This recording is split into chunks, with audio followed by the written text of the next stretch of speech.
Screening విషయానికి వస్తే so ఈ మ్యామోగ్రఫీ కావచ్చు లేదా పాప్స్మియర్ టెస్ట్ కావచ్చు, సో మిగతా అంటే ఎటువంటి స్క్రీనింగ్ టెస్టులు ఏ వయసులో ఎవరు చేయించుకోవాలి?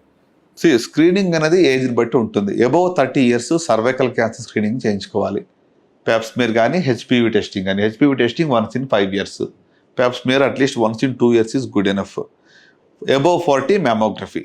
అన్ని క్యాన్సర్స్కి స్క్రీనింగ్ కుదరదు, కామనెస్ట్కే చేస్తాం. Breast, cervical, oral, lung, prostate, colon, ఈ 5-6 రకాలకు మాత్రమే చేస్తాం. ఎందుకంటే మోస్ట్ కామన్, ఇవే ఒక 80% అవుతాయి. సో కనుక ఇవి ఏజ్ బట్టి above 30 for cervical, above 40 for breast cancer, అలాగే అబౌవ్ 50 కోలాన్ క్యాన్సర్కి, రైట్. అలాగే మగవాళ్ళకి వచ్చేటప్పటికి సేమ్ ప్రోటోకాల్, అబౌవ్ 50 కోలాన్ క్యాన్సర్కి, ప్రోస్టేట్ క్యాన్సర్కి, బికాజ్ మగవాళ్ళలో ప్రోస్టేట్ ఉంటుంది కాబట్టి. అలాగే మరి for oral cancers, lung cancer, high risk people in lung cancer above 40 ఉంటే లో డోస్ సిటీ స్కాన్ చేయించుకోవాలి.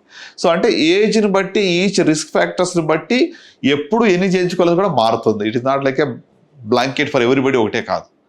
So but after you reach a certain age, check what you require, ask your doctor. మీరు తీసుకునే అదే మందులు, అదే నాణ్యమైన మందులు MedPlus brands పై సగం ధరకే.